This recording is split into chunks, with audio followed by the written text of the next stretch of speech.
Hello everyone, welcome back. I hope you are well. So if you've been delving into the world of photo denoising software, you may have felt maybe overwhelmed by the amount of offer there is out there, especially today that software companies love to throw the word AI for everything and anything. And if there are one software that I keep coming back to after trying my fair share, it is DxO PureRAW 6, which I want to talk about today.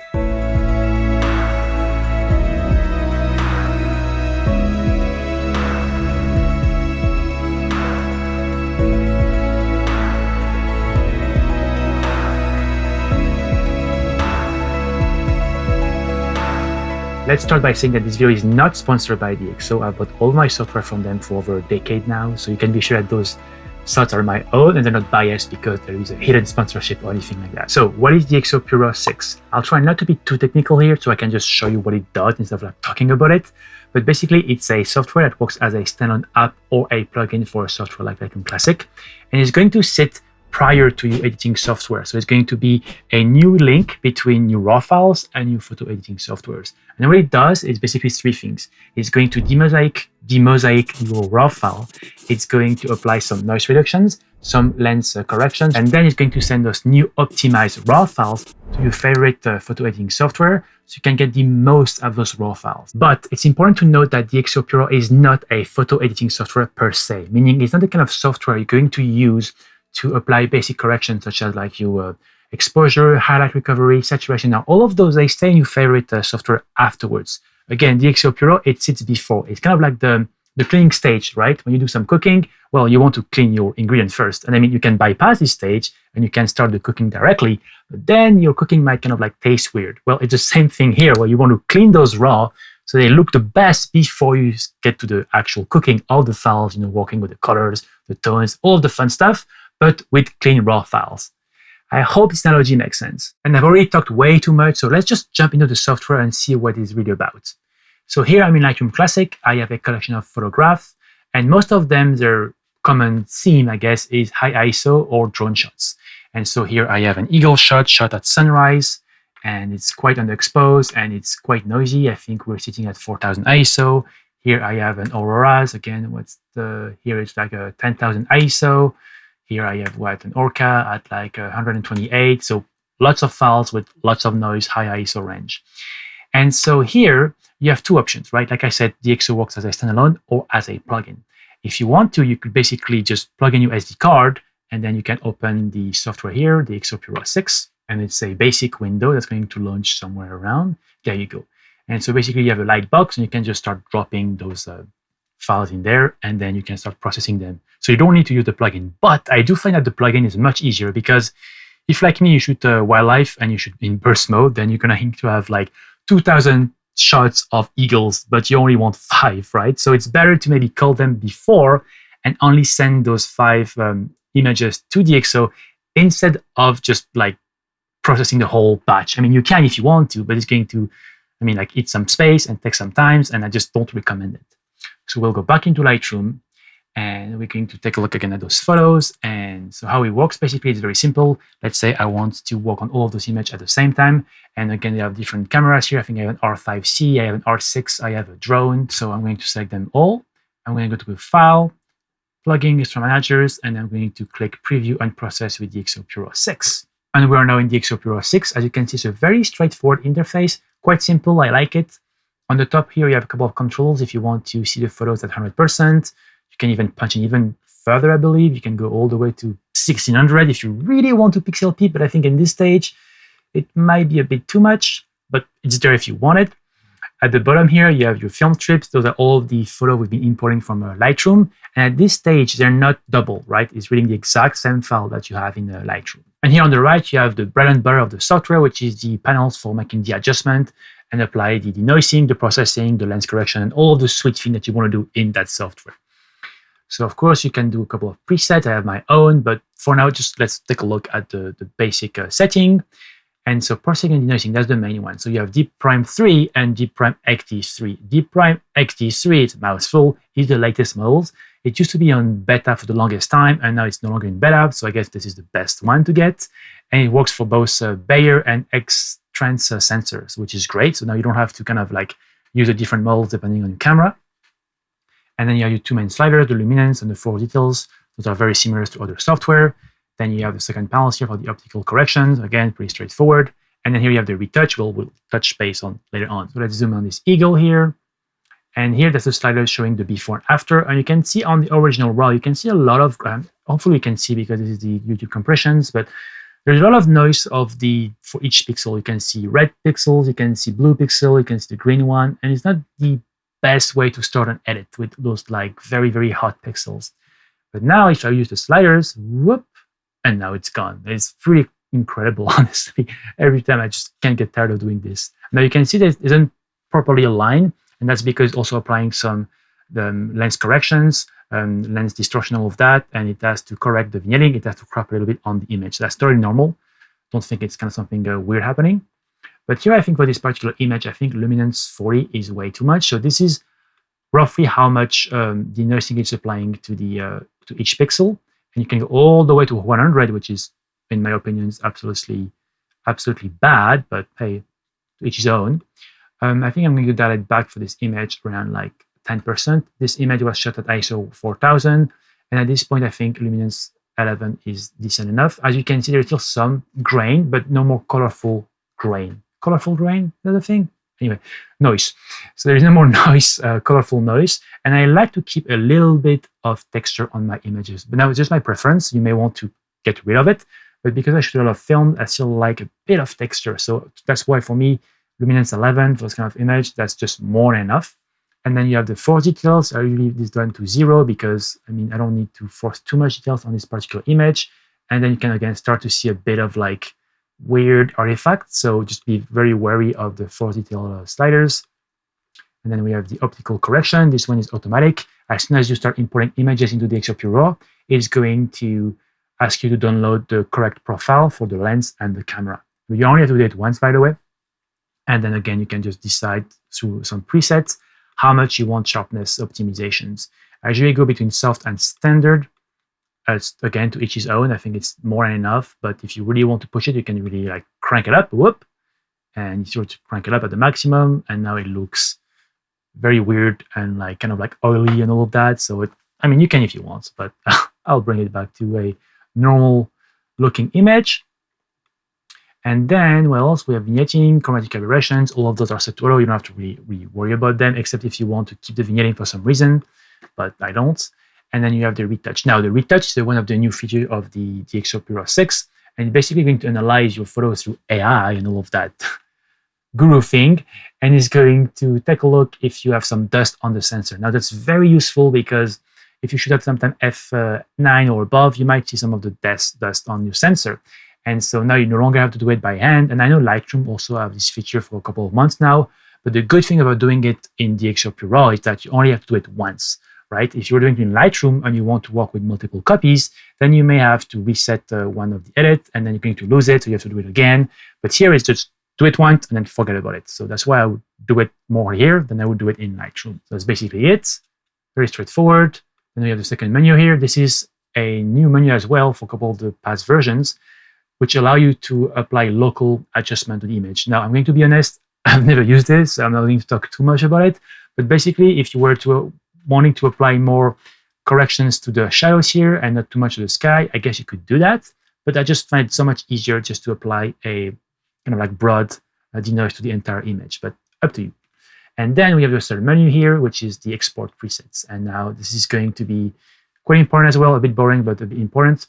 The thing about those softwares, and whether it's Lightroom, Topaz, all of those for that matter, is that all of those corrections, it cannot apply them directly to the original RAW file. So like the CR2 or the Sony RAW file, all of those, it cannot touch them. It can read them, but it cannot modify them. And so what it does is that it reads the files, demosaic, apply the corrections, and then it's going to export all of those that optimize RAW file as a new DNG file. And this is where you're going to apply some of those settings, because there are a couple of things important here. The first thing is that if you import 25 image, and then you're going to end up with 50 images because for each of the raw, you have a new one. So size can become an issue now, and that's why with PureRAW 6, I have a new model, which is like the compressed raw DNG file, which I've never used myself. I'd rather keep it, but it's there if you want it. And from what I gather, it's basically going to compress that DNG as a lossy DNG. And they say it's high fidelity because you can still apply and use it just as a raw file, but it's like much smaller. I think it's 40% smaller than an original DNG file. But I'll leave that to uncompress. And here you have tonal enhancement. That doesn't work if you're working with raw file. And then the destinations, where we're going to import the photo afterwards. If you launch this from Lightroom Classic, it should import it directly back to the original collection that you were, or in the folder that the original RAW came from. And then you can rename the file if you want. I usually like to add a rename to say that this file was processed with DxO, so I know that this is the raw file because I'm keeping all of the raw file, and then beside it, I'll have the processed DxO version. And then you can open the application if you want afterwards. I don't need to because I've opened them from Lightroom, so it's automatically going to do a round trip back to Lightroom. And that's basically it, very straightforward. If I want to carry the settings from this image to all of them, I can simply go here and say carry all of the output settings to all of this image. And since they're all selected, anything that I've done on this image is going to be carried to the rest of the image. But for some image, you might not want to do this because it might have been shot at higher ISO, which require a stronger denoising. So let's take a look at another eagle here. And here for this image, this one was shot at ISO 128,000, so quite a bit more than the other one. And so for this particular image, you may want to apply a different set of correction. And again, for this one, you can see like very strong noise here, like you can see the pixel and all of that. And here it did a good job, but I might want to like crank it just a little bit more. So let's go with the luminance, go back to DeepPRIME XD3, and let's just like move the slider up. And you can see it's just like the noise is gone. It's pretty incredible what it can do. Let's try another one here quickly. So that's an Aurora shot on Vancouver Island. Once again, this one 10,000 ISO, so quite a lot of ISO. And for Aurora scenes, this is very useful to apply some denoising because you have those very, green colors and very purple color, very strong colors. Sorry, that's what I meant, strong colors. And so applying some denoising is going to help better color correct those images later on because all of those hot pixels kind of like bind it together. You're going to see more artifact if you don't denoise prior to working with the color. And so for this one, I'm going to go back to XD3 here.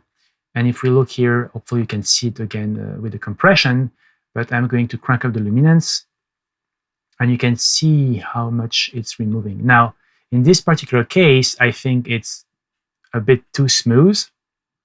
So maybe let's just dial it back a little. And yes, I think that's much better. And you can see here that the stars that were behind all of that noise appear much clearer now that we have applied some denoising. Let's take a look now at the drones. Now for the drones, I just recently picked up a Mini 5 Pro. It's a great little drone. And that's the one thing that DxO PureRAW is trying to implement more with their latest versions is to really optimize those drone shots. Because at the end of the day, a drone sensor is like this big. And so noise and kind of sharpness can often fall through, especially in the corner of the image, which is one of the known weaknesses on drones. And so using DxO PureRAW to really enhance that DNG RAW from the drone can really breathe a new life into your drone shots. And so this one was shot during the herring spawn this season. Again, you can see even without zooming how much detail it's bringing back. And it also kind of allowing to it's almost like it's applying a bit of de-haze in a way through the corrections and also through the sharpness. And so I'm only on the DeepPRIME 3, sorry, but if I go to XD3 here, it's going to be even better. Now, if we zoom in, let's see here. If you take a look at the boat here, you can see it's quite fuzzy. But if I apply the correction here, before and after, you can see how much detail I'm able to get back on that boat. You can see the details of the cushions and the edge of the boat much better than before. And you can see here that it's quite soft here on the corner. In the trees, it's kind of lose the details between the trees and the grass. And if I apply the correction, you can see it's much more detailed than it used to be. So this is great. And I think that's why I'm using DxO PureRAW for all of my shots of the drone. Let's take a look at another one here. Again, this is a drone shot here. This one was shot like at blue hours, so very, very minimal light. And I did that on purpose. I just wanted to see how much I could push the sensor and then see what I could denoise with it. And if you take a look in the sky, I mean, it is really strong noise, you know. You can really see the pixel and all of that. It's not the most good looking one. But if we apply DeepPRIME XD3, it's very difficult to see. DeepPRIME XD3. Anyway, if we apply it, and now you can see how much detail and clarity it's bringing back into that shot. It's just quite amazing. And at this stage, I'm not even scared to use high ISO on my drone anymore, because I know that DxO is going to be able to like clean that out very well. Like, take a look at the island over there here. You can see how much detail I can bring back. It's quite fascinating, really. Now, it might be a bit too much, or actually, let's see. Yeah, this is now like look like an old painting, but let's dial it back here. Maybe 20%. And yeah, before and after, I mean, it's just day and night, or night and night, I guess. Once you start to play with the settings a little bit more and you understand like their strengths, you can start creating presets depending on the camera you are using. And so, for example, here I have a drone shot. And if I go to my presets, I can see I have a variety of presets. This was shot at 400 ISO. And so I can just click on this one here. And then it's going to have all my settings already applied. So I don't have to go through each of them. And even the export presets are like saved. So basically, I can just take a bunch of drone shots, bring them into DxO PureRAW, choose the preset, and just click Process Now, and I'm done. Once we are done with the correction, we can go down here and click Process Now. Depending on your computers, depending how many photos you are processing and how large those photos are, it can take some time. But I have seen some really good improvement when it comes to speed between the version 5 and 6. And I'll show you both software running at the same time or one after another, processing the exact same image, and you'll see that the DxO PureRAW 6 is much faster than the previous version. So it's a great improvement.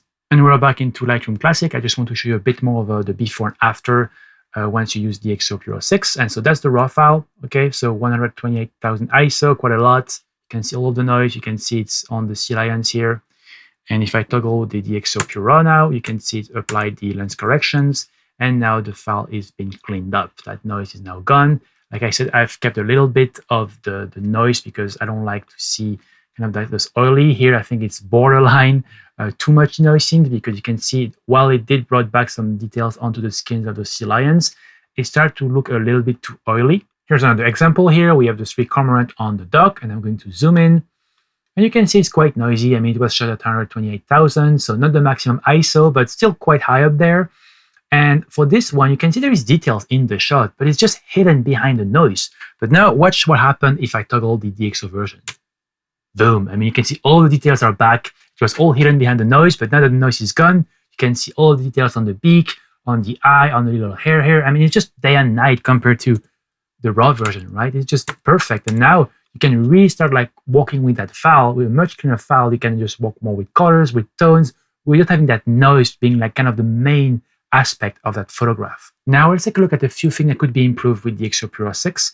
And the first thing here is, as you can see in my display, is the fact that DxO never allowed you to work with a GNG file shot on an iPhone. Now, I'm not talking about the ProRAW files, because those are like not real RAW, you know, they're already processed, so it makes sense that DxO cannot work with them.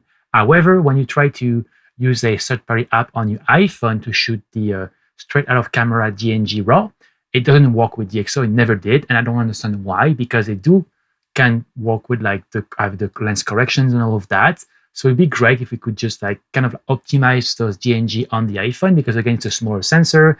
So I was hopeful that potentially you can get similar result than when you shoot with a drone, that with your iPhone. But DxO doesn't want to work with iPhone. I don't understand why. The second thing I wish was improved with DxO PureRAW is the ability to control the preset we've made inside DxO PureRAW and access them directly inside Lightroom Classic. Because if we go into the file menu here, we go to plugin extras, you can see this is where we turn on, open up DxO PureRAW with the first button here. And you can see below there are 2 more. There is process instantly with DxO PureRAW 6, and then there is process directly using the last settings of DxO PureRAW 6. And here I would love to see the presets I have in PureRAW, because if I want to bypass the window from DxO PureRAW and I just want to click one button and have the software do it all automatically, it would be great. It would like save tons of times, right? But let's say that here I want to process some shots on the drone, but my last settings were for the shots on the Canon R5C, which, like I said, are different settings.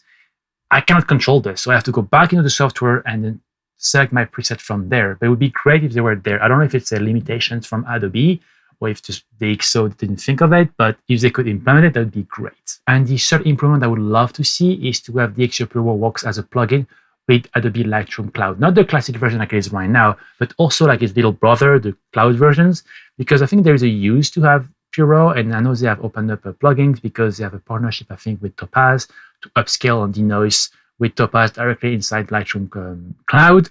So why not DxO PureRAW? And that's basically all I have to say about DxO PureRAW 6. I'm sorry if it felt a little bit unscripted there, but I just want to talk about it. But the great thing is that you can start using DxO PureRAW 6 today. They have a free trial for 14 days, and it's the entire software. So it's not like it's a trial version where you can only process like 4 or 5 files or just have like a filigrane. No, it's the entire software for 14 days. So technically, if you want, you can process like 100,000 files nonstop for 14 days and be done with it, I guess. Do your entire library. I mean, you can. Nobody's going to stop you. But if you really like the software, then you can pick up your own copy. I believe they cost $129 USD.